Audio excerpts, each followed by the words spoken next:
Welcome to the Second Reading Podcast from the University of Texas at Austin. The Republicans were in the Democratic Party because there was only one party. So I tell people on a regular basis, there is still a land of opportunity in America. It's called Texas. The problem is, these departures from the Constitution, they have become the norm. At what point must a female senator raise her hand or her voice to be recognized over the male colleagues in the room? And welcome back to the Second Reading Podcast. I'm Jim Henson, director of the Texas Politics Project at the University of Texas at Austin. And it's that time again as we record here on Thursday morning, a little earlier than normal. Maybe we'll get it out a little earlier than normal. Maybe. We just released the October 2025 UT Texas Politics Project poll, which was chock full of results. There's a lot in this poll moving in several directions. I think there's some underlying dimensionality here. Daron has a theme. Now, as is customary, as you can hear in the background, I'm very happy to be joined today by my friends, colleagues, and collaborators, Professor Daron Shaw. Daron, welcome. Great to be here as always. You're in a pretty good mood given the situation of the Dodgers. My boys are fading fast, but that's okay. I guess that's We're here money. to talk about politics. I don't know if that's money well spent. Yeah, come over here where it's safe and warm. And Josh Blank, how are we doing this morning, Josh? You survived all the heavy lifting from the poll. You seem alert and active. Yeah, well, it was an interesting survey. I mean, look, a lot going on, but obviously if you study public opinion, a lot to ask about. Yeah, So, and we got a lot of interesting stuff. We got a lot of kids to keep track of now. A lot of kids to keep track of. So, Josh, you survived all the lifting for the poll at the same time, just to not be cryptic as we're, continuing to do the first voyage of our Government 310 online course, which Daron's going to snicker at us out about right now, probably. Good luck.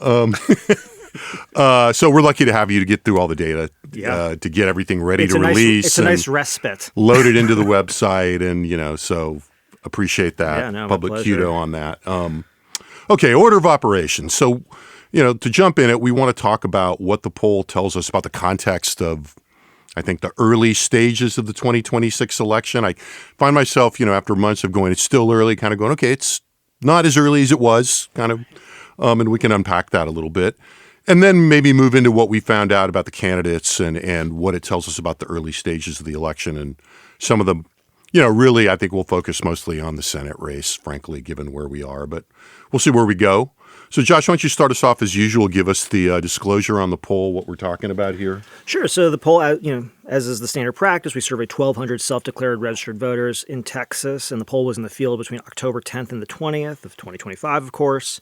So the margin of error for the full sample is plus or minus 2.83 percentage points, and there are larger margins of error for subgroups, so smaller parts of the sample. And that's the basic, I think, what we need to know here, right? Yeah, and I think it all went it all went smoothly. I'll just say, all of this is available on the website. So if you want to read the full methodology statement, really dig into it, and also download every piece of it. We have it up there. So if there's more questions on methods, please. As always, texaspolitics.utexas.edu. Hundreds of graphics from this poll alone. Oh, yeah. And, of course, archival results of every poll we've done. And now, I always bring this up, and my count is always a little, but I believe this is 70. I think this is poll 70 if you count everything in the archive. But Wow. Yeah, right. I mean, it's pretty close. If it's not 70, it's like just over 70 or just under. Yeah, I mean, it's there you go. Not bad. Yeah, just take a pause and pat yourself on the back there. No, and we talk about it every once in a while, but we'll see. But we're a stone. I mean, you especially. You're a stone's throw from 20 years of this field, of this survey. Which is like it's going to be here pretty quick. Of course, in an environment where there's a lot of stones being well, that's why I thrown, said I said that with very. We'll see. We'll see. All right. Before we get into that, I feel like I'm going to have to decline an interview with a student journalist. We're not going to talk about that. So, Daron, let's get to the context here. In the rollout materials, interesting continuity here. We led somewhat with the economy. We've been tracking that, I think, in some detail for a while. It's looking, the data is emerging in a very interesting way. So before we talk about the candidates, I'm wondering what you think about the environment, because I find the economic numbers really fascinating in terms of how mediocre at best they are. Yeah. And I'm wondering, I think that's pretty clear, but I'm also wondering, I want to arrive at, how much that matters now, how you plug that into the evolving election environment. Well, we were having a brief conversation before we started the podcast today, and I offered that the one word that strikes me, viewing all of the data here in the poll this month, is malaise. To hearken back to yes. listeners who remember the famous Jimmy Carter speech in which he didn't actually use the word malaise, but it was implied. Yeah. And essentially blamed the American people softly for not having confidence and not believing in themselves. Buck up, campers. Yeah, it was a little bit of a pep talk, but it came across as a little bit of a scolding. Yeah. And I would, having learned the lesson of Jimmy Carter, would prefer not to scold Texans. Yes. I think I'm already writing if we were doing TikTok things, this would be the Dr. Shaw uses the M word. Yeah. But I guess the reason that I have that sense is that, if you look at the overall numbers, and we ask a question consistently about how people rate the state of the economy compared to a year ago, better off, worse off, about the same. And those numbers essentially collapsed in the fall of 2021. That was the point at which Biden really began to sink. That his ratings began to sink. He never really recovered. Those numbers on the economy bumped around a little bit. But, just to put a point on it, we had an October 21 survey in which the total percentage of people who said the economy is better off than a year ago, 24%, worse off 55%. You compare that to right now, October of 2025, 4 years later, better 27%, worse 53%. Yeah. And so those numbers are right on top. And I would also point out, and I want Josh to kind of chime in on this too, but Donald Trump's approval ratings on the economy in October of 2020, after COVID had happened and the economy had taken this big hit, total approved 52, total disapproved 42, which we've talked about before. That sort of kind of optimistic view of Trump's handling of the economy. It was there at the time, and it was recalled by people heading into the 2024 election. Today, 36% approve of his handling of the economy, 52% disapprove. So he has, that's a bummer. His ratings are significantly worse now than they were, kind of during the nadir of the COVID hit on the economy. Yeah, what I love making comparisons. So it's interesting looking at these national numbers and having such a long trend line, because I think as we are numbers on the national economy. That's where I'm focused on, national economy. And so here we are a year out, and I think one of the things I feel like I've internalized as a sort of observer of public opinion and a pollster is, like, when people tell you the economy's bad, you should listen to them. And it's very common for people to kind of come up with, like, well, no, it's just these people, or it's just partisanship or whatever. But when I go back and say, well, okay, why are we focused on the economy? So right now, as you said, 53% say the economy is worse off. If we go back to October 2017 polling, so we're looking at the same poll in Trump's first term in the midterm, which was then followed by the 2018 elections, in which Democrats had a pretty big year, right? The economy at that point nationally, 43% said the economy was better off than a year ago. 33% said it was the same. 22% said it was worse. So 22% saying it was worse is more than doubled at this point to 53% today. But we can go back even further. That's the thing about this time series. We can go all the way back to 2010 in October, before the Tea Party wave came, and a lot of people were just saying, "Oh, this is just sour grapes. Republicans are just saying the economy's bad because they're mad at Obama." And then we see this wave, and what was it then? It was 52-24, and we're at 53-27 right now in terms of worse, better. Yeah. So this is like a big story, kind of like hiding in plain sight in some ways. And maybe not, and I'll say, we always have this thing, like, maybe none of it matters. Like, maybe partisanship is so strong, or negative partisanship is so strong. But looking at these numbers a year out and comparing them to previous elections where we've seen like pretty seismic activity, it looks pretty comparable. Yeah, I think the political implications of this, we've talked about how partisans essentially rationalize their views on the state of the economy. But that's only true to an extent. Yeah. Right? Biden's numbers were awful. And, yes, largely Democrats voted for the Harris, Walz ticket in spite of those numbers. But they didn't say the economy was great. Yeah. It was a headwind for them. Right, exactly. And you look at the groups where Trump has and the Republican Party have made gains since 2016. Latinos, younger voters, especially younger men, blue-collar whites. I find it hard to believe that these voters aren't going to, be affected by the perception that, he hasn't turned the economy around. And he's got time. I think there's some reasons to believe the economy is going to be different, better or worse, a year from now. But we're eight months in at this point, 9 months in. Well, and the future projections. Well, that's Exactly, that's the challenge, right? Is that right now, the plurality of Texans, 44%, say they expect the economy to be worse off in a year, and this is just a consistent trend. If we go back to the end of last year, it was 23% said the economy is going to be worse off in a year. In February, 31%, then 35%, then 38%, then 40%, now 44%. Right. And the share saying it's going to be better keeps going down basically in exchange. Right. And so, we sort of talk about this like in the class and stuff, and it's like, it's kind of like, why do people, why is the economy so important? It's like, because you can't lie to people about what they're experiencing when they pay for things, when they get their paycheck. And you try. People try. And you try, Right. but also when people are mad about the economy or they think that things aren't going well, they look to make a change of some kind or another. And that's why you look at these numbers and think, this is not, you said, can you turn it around in this time period in terms of the economy piece of it? It seems hard. Part of the problem is, as we all often have to remind ourselves and about the voters is, voters ascribe a lot more control to the president on, can he turn it around? Well, I don't know. Yeah, I think that's only so much within his power, short of just right. And these things are not massive fiscal stimulus or something, which is obviously not on the board. Well, and these things are not independent of each other. Like lagging consumer confidence affects business decisions, and business decisions affect the economy, and so you get this cycle that's going on right now. I mean, ask anybody who studies the economy more deeply than the three of us do, and they'll tell you that a lot of business is sort of frozen right now. They don't know the effect of AI, the effect of tariffs. And if they're not willing to commit resources to doing the kind of things that are necessary to boost the economy, you're not going to get much. And absent consumer sentiment that supports those sorts of investments, you're kind of in this odd stalemate right now. Well, there's an interesting disjuncture between how the administration is using their political influence over businesses to kind of, browbeat people over not passing on price increases. And I think one of the effects of that was it delayed the implementation of some of those price increases due to tariffs.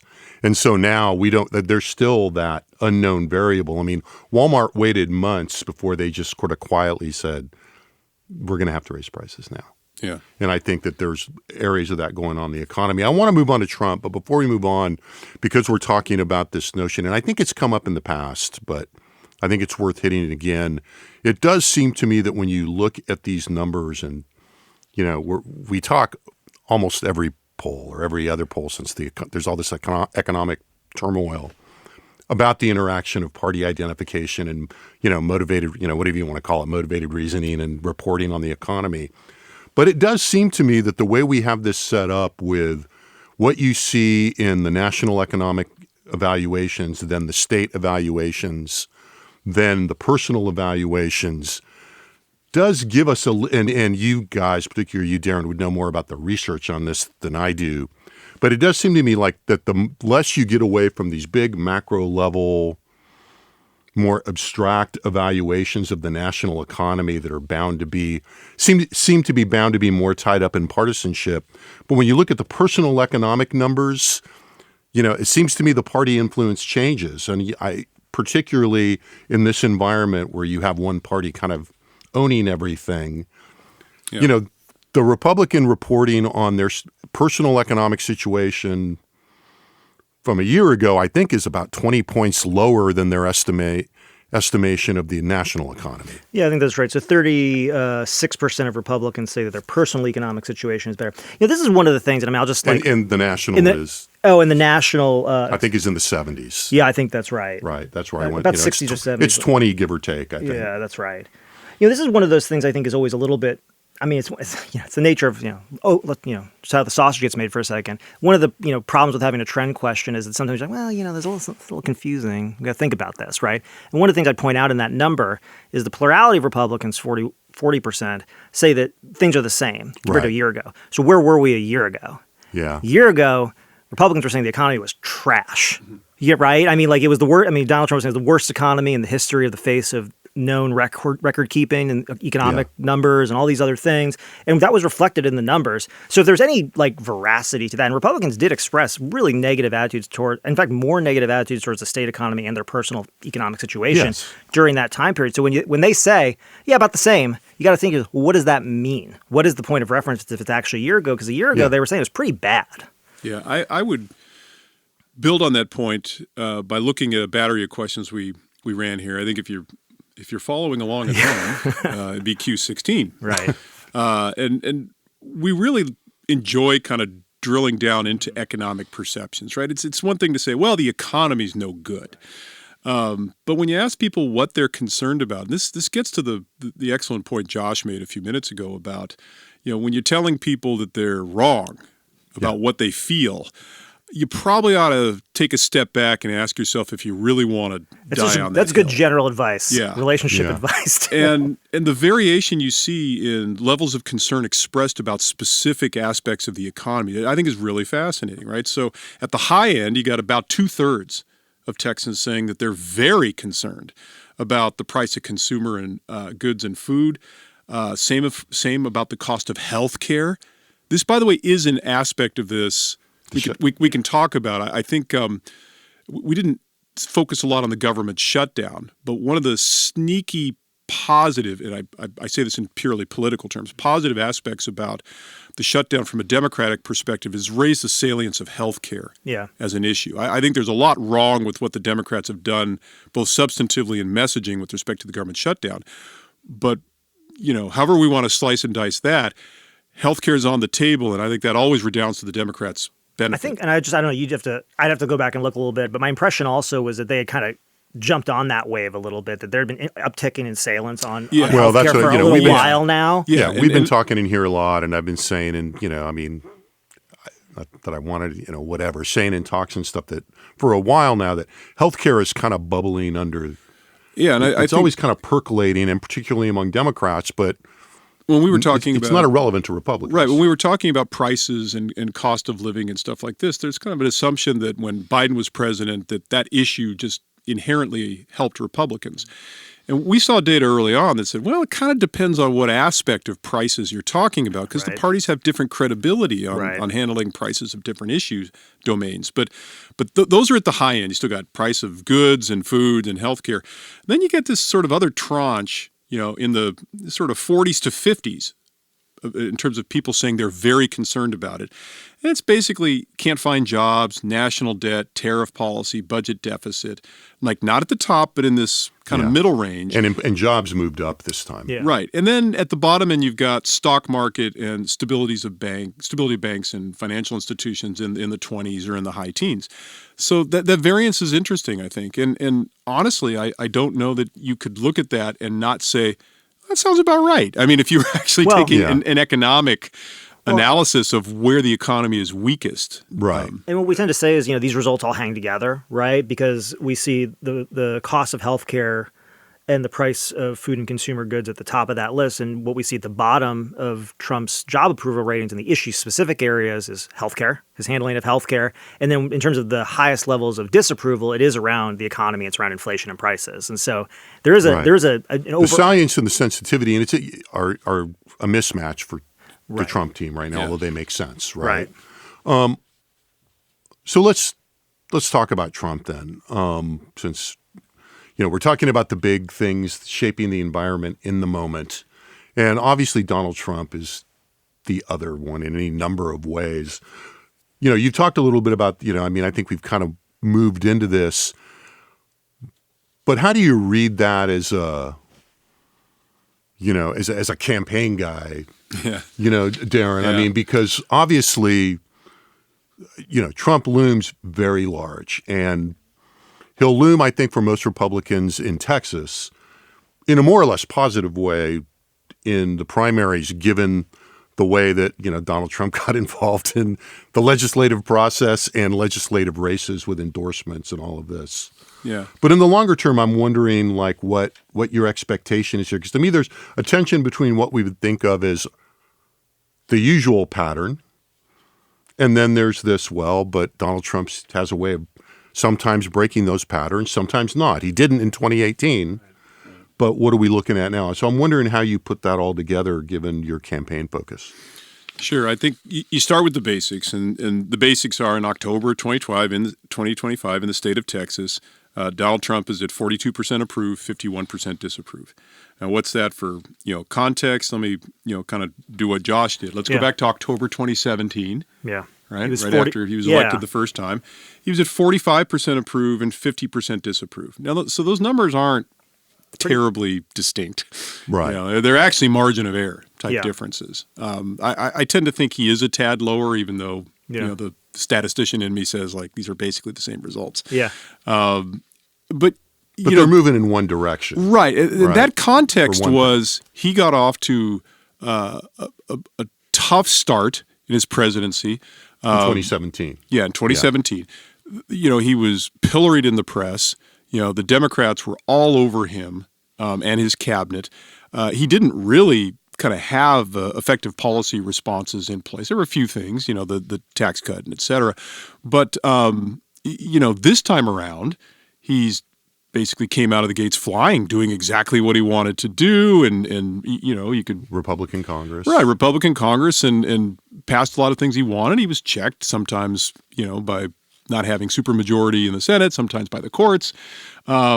But he's... Not much. Yeah, he's down a tad from where he was. Now, the broader question, Jim, is I think a really interesting one. I'll make a big point and have you guys either laugh at it or riff on it. I think the single most interesting question right now in American politics, both in these off-year elections and in the 2026 midterms, is do Trump voters, do MAGA supporters show up and vote in elections where Trump is not on the ballot? Because what you've seen in 2025 that we saw in 2017 is the Democrats are fired up. They will walk across broken glass to vote against Donald Trump or anybody associated directly with or indirectly. Yeah. Or anybody associated with him is right. And in 2018, Republican turnout wasn't particularly impressive, but in 2020 it was. In 2022, it was kind of mediocre. And in these off-year special elections, for instance, MAGA voters don't seem to show up. Yeah. So we'll see in New Jersey. We'll see in a couple other places, but to me, that's the question. It's interesting because it turns the turnout question on its head. Usually we talk about, because of the Democratic coalition, does the Democratic coalition show up? That question is so obsolete, I cannot, Democrats show up. Do Republicans show up? Yeah, well, that's the thing. I think the reinforcing trend to what you're asking is the Democratic turnout in these lower turnout elections, it seems to be, as the parties have shifted in who they're appealing to, and if Democrats are now relying more on these sort of educated and seemingly more engaged voters, you seem to be able to turn them out in these special elections.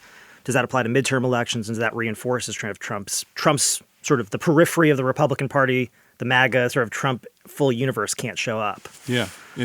I'll say I do think that's a huge question, and I've been bringing that up. Sort of the outer band of because I think it's one of those. I mean, even if that has sort of been one of the defining features of, I think, both as a pollster and a campaigns guy, the Trump, era in terms of when he's on the ballot and when he's not, and what a difference that makes in terms of the Republican turnout. Right, and levels. I'm co-author on a book called The Turnout Myth that says, the central thesis is the notion that non-voters are predominantly Democratic or Republican.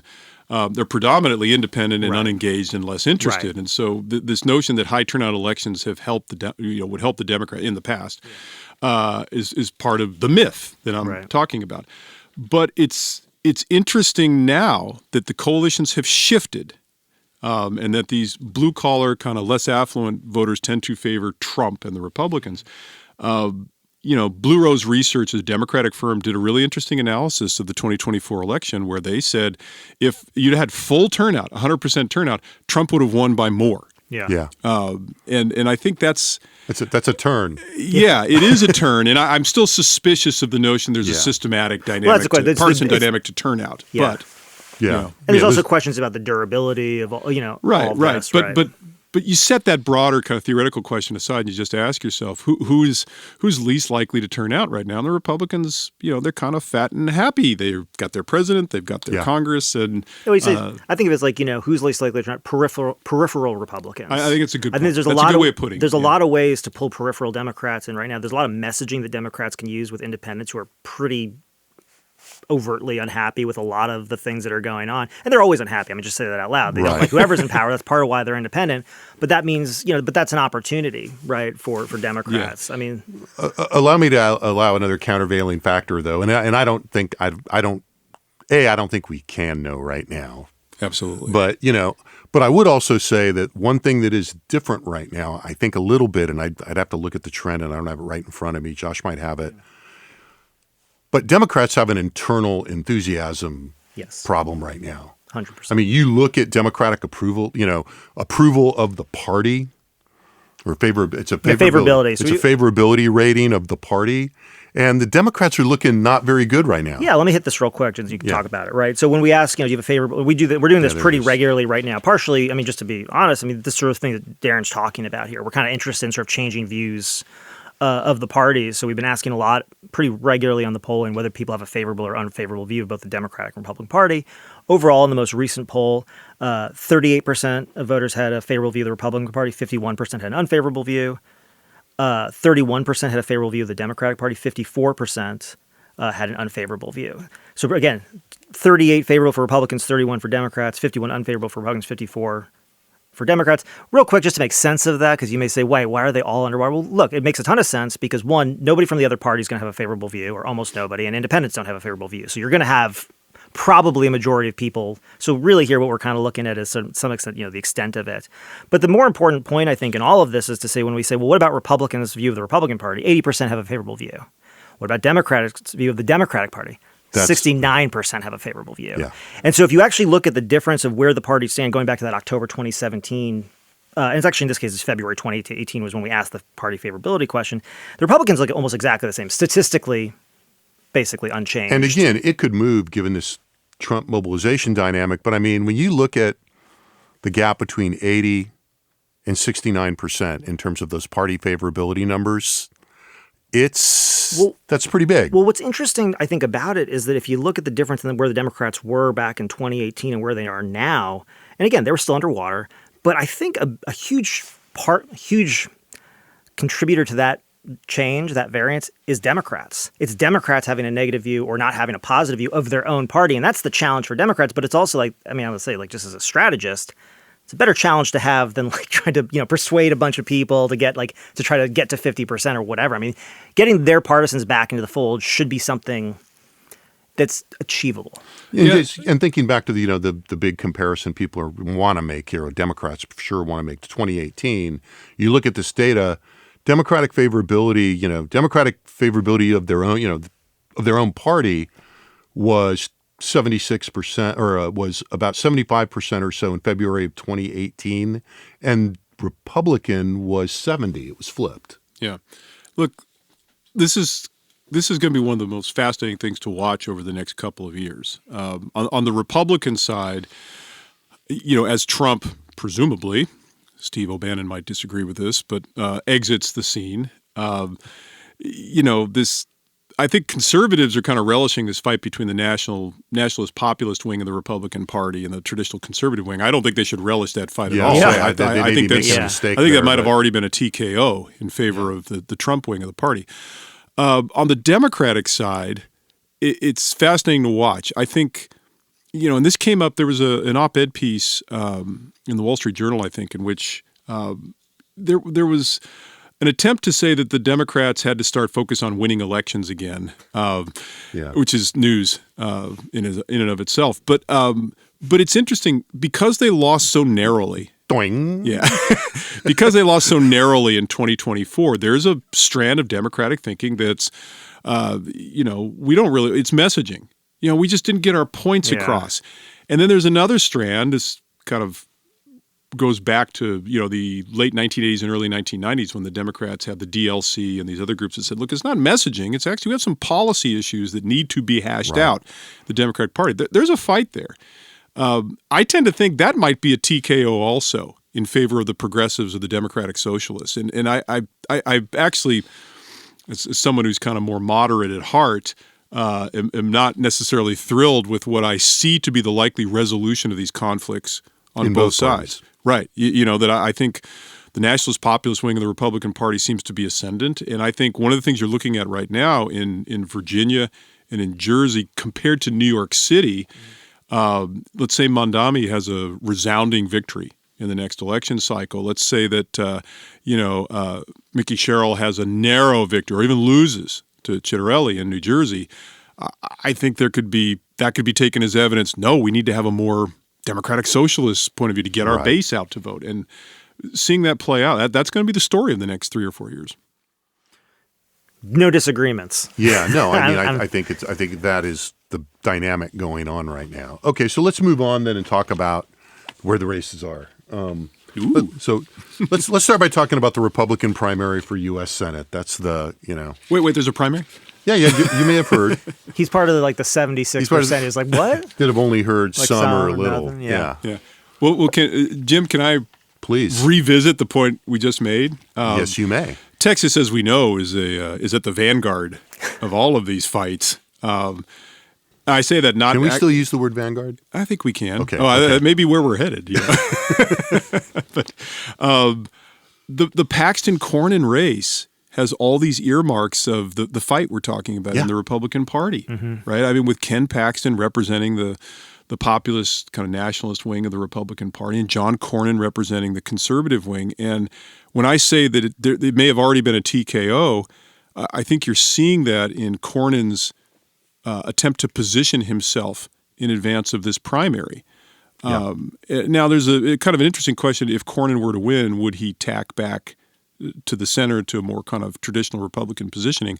I'm not even sure that's true. But the numbers right now, we keep harping on this point. We have been watching Cornyn's ratings over the years and comparing them to the more conservative or more MAGA figures in the state of Texas, and noted that he's always lagged. And yeah, it's one of the durable themes. Right. We're talking less about immigration and border security. We're still talking about John Cornyn's weirdo, mediocre numbers. Right. And Josh has the numbers within party, but overall, Paxton is minus 16 unfave. He's 28 favorable, 44 unfavorable. Cornyn's minus 22. Yeah. With so far as I know, none of the indictments. This is an interesting number, and I don't know if this is going to hold, but given that the whole predicate of a lot of campaign spending right now is that John Cornyn is the much better general election candidate. Right. These numbers look kind of weird. Yeah, and Josh has the internal numbers, but my sense is he sort of has all the negatives of a hardcore Republican with independents and Democrats, and none of the positives with Republicans. Meaning that Republicans love him. Yeah. Right. Let me run through these numbers and we'll come back. I mean, one of the things I want to hear your response to is to some extent, how much is this primary about winning over the Republican electorate and how much is it right now about trying to get Donald Trump's endorsement, and whether that's, when I think about the way that Cornyn's, brand such as it is with all the complexities that we're talking about, we'll unpack a little bit more here, has suffered somewhat. How much of that is because he had a different position and he's essentially moved off of it in a way, that's maybe not working for him. But overall, among Republicans, John Cornyn, 43% have a favorable view of him, 24% have an unfavorable view. So 43% favorable. Paxton, 55%, so 12 points higher. Again, Cornyn's unfavorables among Republicans, 24. Paxton's 16, so 8 points higher. Unfavorable among strong Republicans, pretty similar. 54% have a favorable view of Cornyn, but 67% have a favorable view of Paxton, so 13 points higher. About twice as many have a negative view of Cornyn than of Paxton, so 19% versus 10. And then conservatives, similar pattern. Only 40% say they have a favorable view of Paxton, of Cornyn, sorry. 26% have an unfavorable view. So 1 of 4 self-identified conservatives in Texas has an unfavorable view of John Cornyn, and that creates this, I think I may have messed that up there. So did I? 20? No, okay, good. And then for Ken Paxton, it's 19%. So, but just to say, that's also interesting. Just to say, it's not like Ken Paxton is just living rent-free here. He's at about 1 in 5. Cornyn's about 1 in 4 conservatives. So, there is, I would say that this is something underlying the poll as the Republican, to your point of using those terms, because when we just say conservative, we're not talking about MAGA Republicans and center-right conservatives. We're talking about people who identify themselves as conservative. Right. And I think I am noticing in these underlying numbers, not just in this one, but throughout the poll, as the Republican Party sort of is in a process of some kind of redefinition, internal fight, whatever, you are seeing conservative attitudes get a little bit less homogenous towards a lot of things. Yeah, I mean, I would add two things to that. One is that if you drill down in that and parse it even more, and you look at the people who identify as extremely conservative and the people who identify as strong Republicans, the gap between Paxton and Cornyn's favorability is even higher. Yeah, is even wider. So, Yeah. I think that piece is sort of lurking here. Josh, not to put you on, because we're all responsible Yeah, for sure. the content. Do we have a MAGA supporter question? We don't. I was thinking, it's an interesting question because we had a Tea Party supporter question for a number of years. Do you consider yourself to be part of the Tea Party movement or, kind of different kinds of things? We could probably bring something in like that. I think we need to. Point. We've actually had internal discussions in some of the national polls I'm involved with about how to phrase that. And just to kind of lift the hood up a little bit, we've had people strongly advocating to ask the question as, are you MAGA? And my response to that is, that sounds like what people who live in Nantucket in summer in the Cape talk about it. think MAGA people talk about it. Salt life. My preference is, but the alternative to me, the more reasonable alternative would be the distinction between, do you consider yourself a supporter of the MAGA movement, right? Or, do you consider yourself part of? And I actually like supporter as opposed to part, because it's not a movement in the sense that there's dues. Yeah, I was going to say the movement thing is. What we used to do about the Tea Party was we'd ask basically, would you vote for a Republican candidate, a Tea Party candidate, right? And then we would say, but regardless of that, do you think that the Tea Party movement has too much influence, too little influence, or the right amount of influence in the Republican Party? Like so you take it and as I think that's something that we'll, we ought to play with some. We probably ought to do, because, just again to. I think these sorts of conversations the audience appreciates, because if nothing else, we are self-critical. Yeah. But we're always looking to kind of keep up with and expand to establish trend, and this would probably be a good question for us to add. Are you teaching campaigns and elections this term or next term? Next term. Next term. Yeah. So I want to put you in the position of one of your students. Ooh. Okay? You're looking at these numbers.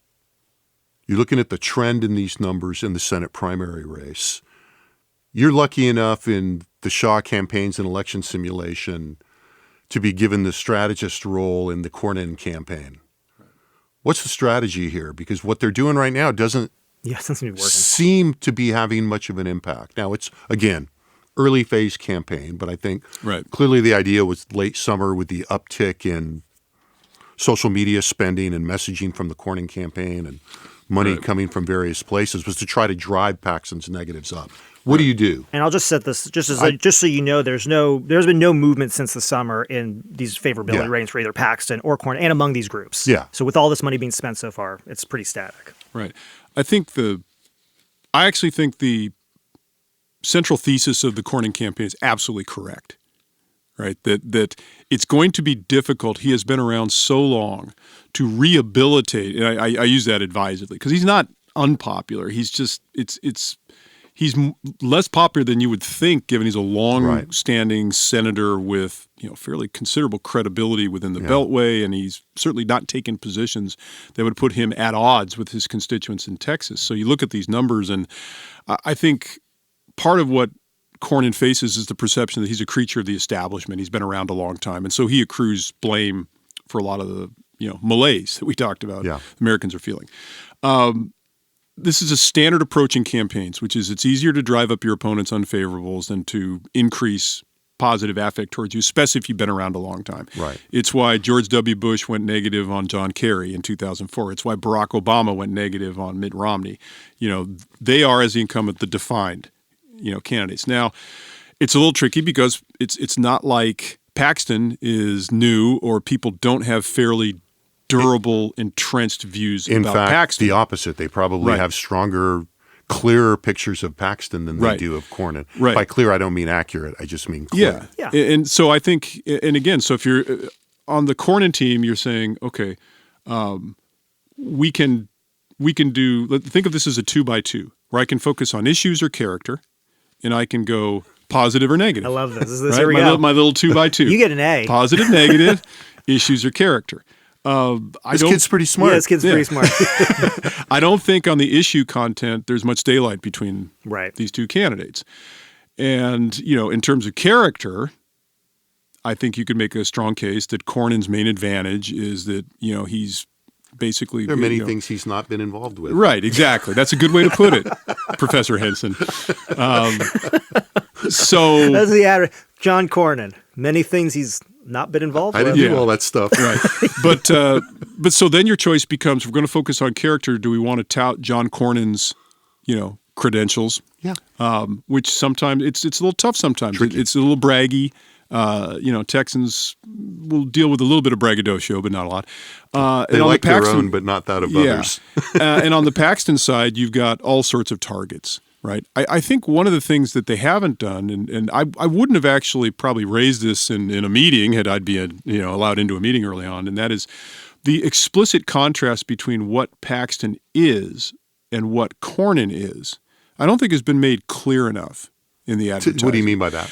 So I think the notion that, let's just say I'm running against Josh, and I'm going to say, well, Josh has got all sorts of ethical problems, sort of professionally and personally, but to not connect that up to to not offer a contrast. So in other words, the advertisements have been more attack than contrast.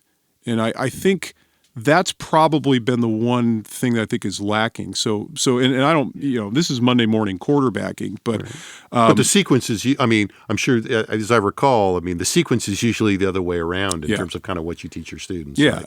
You go with the contrast right. and see how that goes, and then. But it's funny when I've talked to people who've been around for a long time, and it's sort of say, because the one thing about Cornyn is that if you do watch his numbers closely, once he gets into the election season, he gets through the primary, his numbers usually creep up. Now, part of it is you have Republicans saying, well, this is the guy, and then really, again, we probably do agree on most things, so all this kind of stuff washes away. Yeah. But also, when we looked at the election results and various times where Cornyn's on the ballot and other, he usually outpaces most of the other Republicans that he's running against, especially in a lot of competitive areas. And so one of the questions I usually ask people who follow him closely and see him, say like, well, what is it? How does that happen? And their answer is, that they're, it's obviously anecdotal, whatever. But what I always hear, look, he takes the job really seriously. Like he shows up places, he does what he's supposed to do. And this speaks to what you're saying, which is that like, in some ways he's been doing the job for so long, it's almost kind of like, yeah, of course, but it's actually kind of a big difference in terms of, in some ways, the way that Paxton has approached his job, but also it speaks to something that Jim talks about all the time, which like the overall nationalization of the environment anyway, like being the guy on the ground, after the tragedy and all that stuff is great, but Ken Paxton has taken the fight. Yeah. That fighting part is a big deal. If we've talked about Cornyn's weakness. Yeah. This is a polling observation. If you look at his election returns, right, he's destroyed everybody. Yep. Right. He hasn't had a race like Cruz has had, right, where it's 6-point race. He's beaten people by double digits. Yeah. And their sort of pre-election game is obviously really quite good because as weak as his numbers have always been, he's never had a really serious primary challenger I can think of in the past. And you wonder about, this is an interesting kind of question. In 2020, a lot of the Democrats were support for Joe Biden was motivated by the argument he could win. He could win. And the Democrats were so desperate to win that they went with a candidate where their hearts were probably with Sanders or other candidates. In the state of Texas, one of Cornyn's main claims is that, look, I'm going to destroy whoever I run against, right? And Paxton's going to face a challenge. But does that matter? We distinguish oftentimes political science between viability, which is the sense you're going to, or the belief you're going to win the primary, versus electability, which is general election. And I think there's a sense that Paxton is viable but not electable. Now, that's hedged in Texas because it's such a Republican state. But certainly, Cornyn has the opposite problem, which is, there's a question about whether he's viable against a MAGA candidate in a primary, but he's clearly electable. Well, right. I think but does that matter to Republican primary voters? This is where this all kind of dovetails together, right? Which is that, you've got these sort of negative macro level features that are just everywhere. You've got the possibility of someone like Ken Paxton running as a general election candidate, kind of really at the top of the ticket for Republicans with serious weaknesses, which is why, it seems like almost every Democrat who, has a name and some kind of title has been like, I might run for Senate. Yeah. Right? Yeah. A couple things I would try to tie that all together is, one, just a small comment on like the Trump endorsement. One of the interesting things about this race is that, you don't want Trump to endorse Paxton, and this is part of, which would be the natural expectation, I think, given everything. So it's almost sort of like, I mean, I can't imagine that anybody in the Cornyn campaign, although, actually this is probably not, I shouldn't go that far, but it seems to me very much more likely that Trump does not endorse than that he endorses Cornyn. I think. And so part of the strategy, I think, is like there's a fallback, right? Which is we don't want him to endorse Paxton, but, we can live with him not endorsing anybody. Sitting it out, yeah. There's a weirdness to this contest also, and that is that Paxton's problems with the law, I actually think make him more attractive to Trump. Mm-hmm. Yeah, that there's an identification there. Like, they're going after him. Yeah, he's been the same way they went Yeah. after me. Yeah. And that psychology is something that I'm sure frustrates the Cornyn people. It's like, we've been with you on all, we've not only been with you, but done some heavy lifting. Yeah. But he's also not going to endorse unless he sees polling that shows that he's endorsing the winner. Yeah. Right. And that's the thing. I mean, to your point, to keep it, as long as Cornyn can keep this race at least unclear. And I think that's why there was, Trump out. all the, we've talked about on the podcast and why we, there's had all this stirring around about whether Ronnie Jackson would get in or not, because that would help that effort. Right. In the sense of keeping Trump out. And we should point out, too, that if you look at the poll, we've asked all these favorability questions. And what we would encourage people to do is to look at the overall numbers and then look at the favorability within partisanship. And our preference is to do that at very early stages rather than run trial ballot questions, which we think are I know very, very smart. The appeal. Right. And we understand that, look, one of the reasons that people listen or read what we do is because it's seen as a perforce prediction of what's going on. We get that. So we're not trying to have it both ways. Even though it's not. Yeah, but it's not a prediction. It's kind of state of the moment. And our sort of opinion is that when you're too far out, that they're actually not only not particularly meaningful, but they could potentially be misleading. And so we're a little reluctant to do that. We want, we're giving everybody information on where these candidates stand, but we think it's premature to ask the primary question at this point. Yeah, and again, we would say, the number of people paying attention is going up. Yeah. Right? I mean, I think the number, you'll probably have them in front of you, Josh, when we asked, how much have you heard about the Senate race is part of the U.S. Senate race in Texas is part of our battery. It's gone from, I think something like 9 to 19, and I think it was 21 this time. 21. Right. Actually remembered. Yeah. So, well, and you see if you look at the people are turning, but that's only 1 in 5 Texans saying, "Oh, right. I've heard a lot about well, this." Well, and we asked. You'll notice there's a structure to all the people we asked favorabilities about. They're basically, either declared or certainly going to declare stirring pretty heavily candidates for office. Yeah. And what you'll see is that at the top end, if you're talking about Cornyn or Paxton or somebody like that, or Beto or Allred, the recognition is in the 90s. Yeah. But if you go to the candidates who are considering runs for slightly lower level offices at the state level, you're talking about 66% who do not know who they are. Well, I was going to say it's even higher in a lot of cases. It's 80% plus who don't have any opinion about these people. So to ask a ballot question about the comptroller race, whose name do you like more? Right. Well, and look, I would even say that even in the Senate race, and I was as we were talking about this, I mean, you've still got a third of Texans saying they don't have a position. They're not willing to give Cornyn a rating. 20, slightly less than that, 28% on Paxton. So there's still, let's move on to the Democratic race, where we did kind of have more bubbly candidates in the Democratic side. So the Democratic race is kind of interesting. Let's start. So Colin Allred gaining any ground, Josh? No, I mean, it was interesting. You're looking back over, so we're just real quick where he's at right now. Overall, 32 favorable, 32 unfavorable. Among Democrats, 59-10, strong Democrats, 69-7, liberals, 69-13. And honestly, I looked back to kind of see where was he in October of 2024, and really he hasn't moved much. I mean, in some ways that's, good and bad, right? I mean, he sort of hasn't fallen off Democrats' radar, but he hasn't done anything in the meantime. A lot of people still recognize his name. No, and and again, I'm just doing this because I think it's interesting. But if you go back and look kind of where Beto O'Rourke was at this point in time and compare him to some of the other candidates, these candidates are in much, much stronger positions with the party than he was at the time. Yeah. Right. So at the time in October 2017, we were asking favorability about O'Rourke. Let's look at Democrats right now. To your point, 34% had a favorable view of O'Rourke. So 59% have a favorable view of Colin Allred. 43% have a favorable view of James Tallarico. 62%, not declared here, but sort of stored again, have a favorable view of Jasmine Crockett. Right. I was going to kind of try to I'm sorry. spring that. I'm sorry. I apologize. That's all right. I'm sorry. My bad. No, it's okay. So we've got basically the situation where you've got Allred and Tallarico.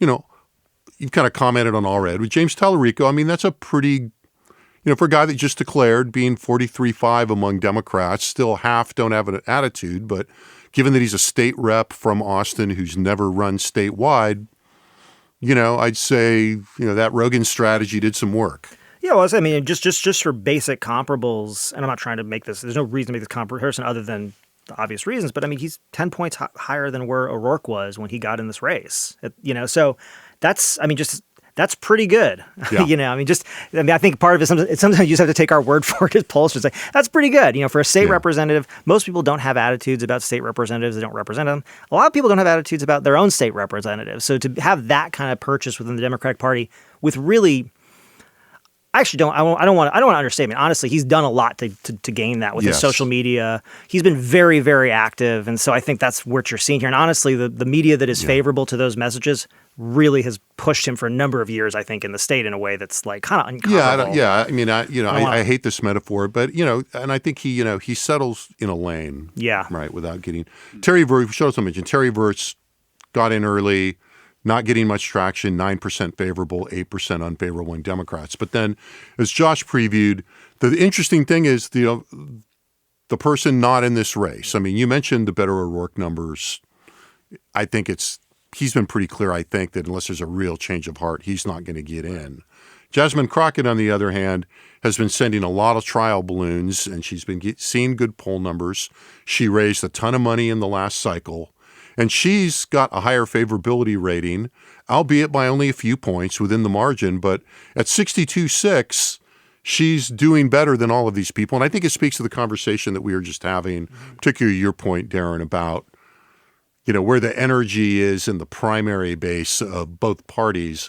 In this case, Jasmine Crockett, known for being, aggressive, combative, not shy about taking the fight. Right. I will make a statement on Jasmine Crockett, and if I'm wrong, history will judge me. She is viable and completely unelectable in the state of Texas. That's what. Okay, good. You go ahead, Daron. I was going to say. I mean, that's the thing that's sort of underlying these numbers. Yeah, she thrills the Democratic base in the state of Texas, which is not even the entirety of the Democratic Party in Texas. And I think she has next to zero appeal beyond that. But what we're seeing right here is that where she is known, she is viewed very favorably. Yeah. And I think it goes without saying, probably, if she is to get in the race, it kind of changes. It scrambles this race in a big way. She raises a ton of money and I think dooms the Democratic Party in the state of Texas. Yeah, and just to put some numbers on this to make it clear, as we said, a lot of these candidates, particularly like someone like Tallarico, he's got high faves among Democrats, but is largely an unknown quantity to Republicans who aren't paying attention to him. Crockett does not fit that definition. She has very high favorability among Democrats, but 58% of Republicans already have an unfavorable view of her. And she hasn't even run statewide, and she already has a majority. So that's sort of the piece here. I mean, a lot of minds have been made up about Jasmine Crockett, and it's challenging probably looking ahead. All right, so let's Darren's got to go teach class in a few minutes, so let's do a quick dealer's choice. What else in the poll we haven't talked about kind of stood out to you that you want to flag and talk about for a minute or two, Daron? I'll go with two things if that's okay. And I hope I'm not. Oh, look stepping. at this guy! He's going to expand. That's right. I'm going off the board. He's improvising. He's jamming now, man. Exactly. The first is if the audience takes a view at the raw numbers on most important problem facing the state of Texas or most important problem nationally. The percentage of people saying partisanship, political leadership, corruption is really striking. We've been banging on the consistency throughout the years in Texas about immigration and border security at the top, the economy, and then whether it's unemployment or inflation. You combine those two things, the economy broadly speaking, immigration, border security broadly speaking, those things just dominate in the state of Texas, and they also do pretty well nationally.